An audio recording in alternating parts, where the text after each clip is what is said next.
everybody, it's boy Kryptonian saying here, bringing you guys another review for One Piece chapter 1077, and I am interested now. I am very, very interested. Like, the idea that what's going to happen at Egghead is going to be worse than what happened at O'Hara, that is nuts. But also, the chapter ends off where we see bodies drop. Who is doing the shooting? That's the thing that's kind of getting me, man, because, like, I'm like, wait a second, like, I remember what we just got told, that like, hey, this is about to get dicey.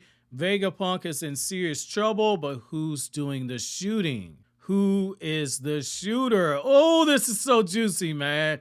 This is so juicy. I love when One Piece gives us cliffhangers like this. So I want to back things up, and I want to go ahead and get into the very beginning of the chapter and work my way all the way to the end so we can kind of unpack what we have here. So we open up where Sentomaru is talking, and Sentomaru is like, you know, we got to start asking the real questions. Why would the pacifists be all over this island?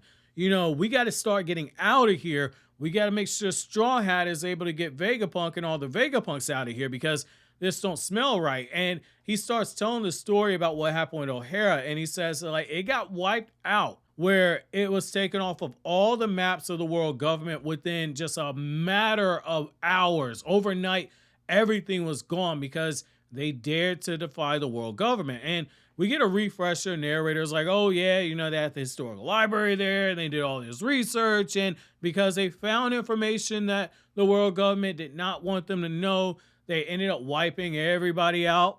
Nico Robin was the sole survivor, and it became one of those things where we had to sit there and go, oh my god, okay, what's happening next? What are we gonna do now that Nico Robin's out there? We got to track her down, and ultimately we're going to have to actually kill her. And Robin, being the smart person she is, gets with one of the warlords and is able to hide in plain sight and eventually get with the Straw Hats themselves. Now, what I like here is that Sentomaru has already begun to start piecing together everything, and it's like, if they're going to kill Vegapunk, who has the biggest brain in the world, they probably concluded that he needs to be erased regardless as to the cost it gives towards scientific progress. And that's what I was saying last chapter. The fact that they are willing to go this far in order to take care of Vegapunk, it means that Vegapunk has stumbled across some very, very serious and critical information that could be world-changing information. And it's one of those things where, because we know that Vegapunk and Dragon have a connection, I would not be surprised if Dragon, some kind of way, ended up getting his hands on Vegapunk, because it kind of feels like that's what Oda's going to do here. I think Luffy is going to be in a situation where his own father is going to end up scooping Vegapunk off of his hands. I don't see Vegapunk staying with the Straw Hats any longer than making the upgrades that are going to be needed to be made to the Straw Hats, especially because Lilith has that gun that can actually fight against the Seraphim. So it's one of those things where there are going to be upgrades made, and then Vegapunk's probably going to join up with Dragon, because I think that that makes the most sense narratively, just because it feels like we're building towards another war. Now, we jump over and we see the Straw Hats, and they're fighting against S-Hawk, and they're fighting against the Pacifier, and no amount of damage that they're doing seems to work. And when Zoro gets a really good look at the Seraphim and at the Pacifier, the thing that he realizes is like, hey, you know, they really look like King. And we get a little bit of the backstory on what happened, why their appearance looks the way that it does. And Zoro's basically like, look, we're wasting our stamina, because when I fought against King, that dude was pretty much invincible until all the flames go off on his body. And at first, Rob Lucci's like, well, that's good information. At least now we have a way that we can actually start fighting, because we know about it. And then when Zoro starts giving all of the descriptive features of King, Lucci and Kaku and Luffy, they just go off on him, because they could have used that information beforehand. Because it's one thing to say, hey, he looks like him, he might have the abilities. It's another thing to say, hey, no, he looks just like the guy. It goes from being a potential situation where you say maybe to now there's a definite. And it's one of those things where you can't really fault Zoro for it. You kind of can, but at the same time, you kind of can't. Because, like, on one hand, while the battle did just happen not too long ago, I could kind of see how just fighting against an enemy like this, where it not only looks like a younger Mihawk, but it also has the powers of the dice fruit, is one of those things where you can't be sure.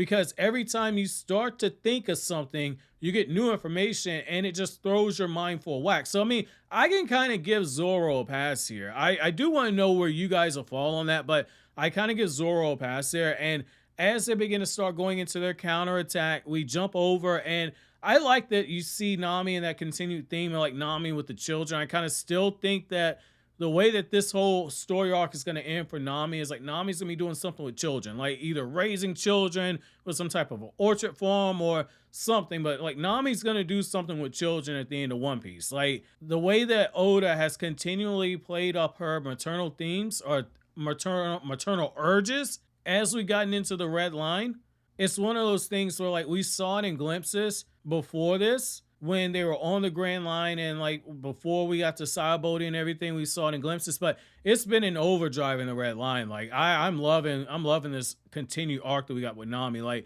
once we got to Punk Hazard, it became one of those things where I was like, okay, it's definitely going this route. And like after Wano, he really laid it on thick.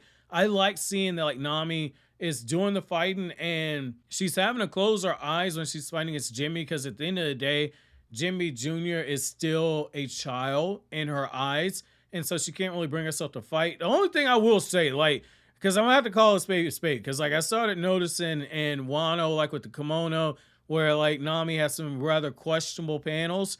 Nami with this one, Oda got full on butt cheeks on display here. Like the angle is nuts. Like, I'm not mad when it comes to fan service. You guys know, like, I enjoy it. I think it's cool, but it's one of those things where it's like, dog, Oda. Like, Oda acting like one of them old men, right? Where, you know, they say the old folks, like, when they get to a certain age, you can't necessarily tell them nothing. It's like, Grandpa, Grandma, why are you saying this? Oh, baby, you getting fat.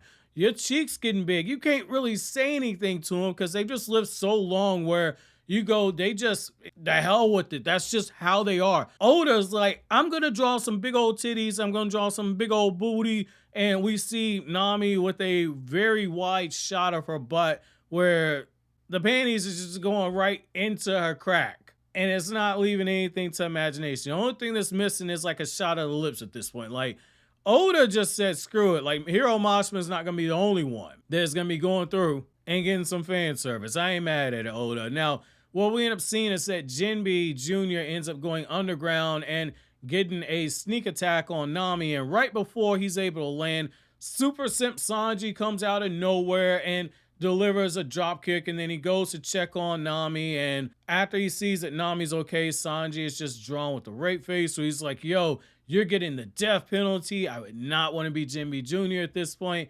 And then we shift over again. And we see how Lilith is shooting off one of those bubble guns. And because it has some of the properties of the sea in it, it does some damage to this Boa Hancock Jr. And I like how we see the innocence of Boa Hancock Jr. put on there, where she's using that innocence and that youthfulness and just the urges that people are going to have to protect her. We're like, oh my God, this hurt. And when Frankie tries to get on top of her, she just kicks this dude, sends him flying.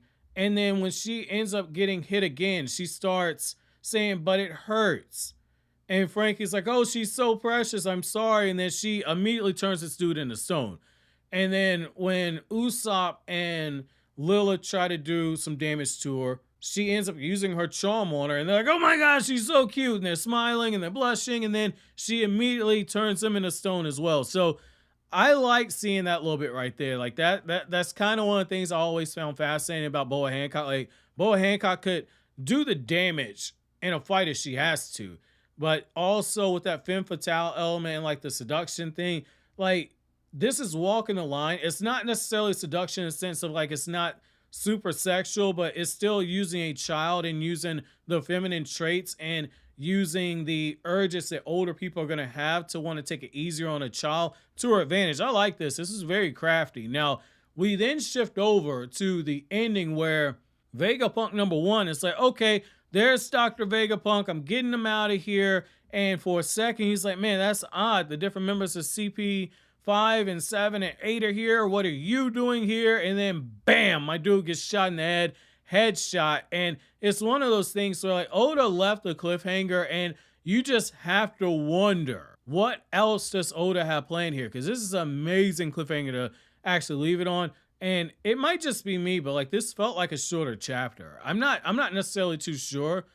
This on one hand feels like it was the right size, like what you normally expect for a chapter, but at the same time, this one really felt like it went by quick. I'm not sure if like maybe it's the number of double spreads or it's just the pacing of the chapter, but I blew through this one a lot quicker than I normally do. Normally, when I read the chapters and everything, like I'm kind of going over the different panels and I'm admiring the art and everything. The art looked good in here, but this one, like my eyes just flew from panel to panel to panel to panel very quickly, and I was so absorbed in the information that we were getting and just the way that everything was going. Like, I kind of want to know from you guys, did you have a similar experience as me? Did this chapter go by very quickly for you? And then the second question I have for you guys is, are we in a situation where this is a new shooter, or do you think that the shooter that we had at the end of the chapter was somebody that we've already met before? But so always, guys, if you like anything I had to say, don't forget to comment, rate, subscribe, and share. Thank you so much for watching to the end. Have an awesome day, guys.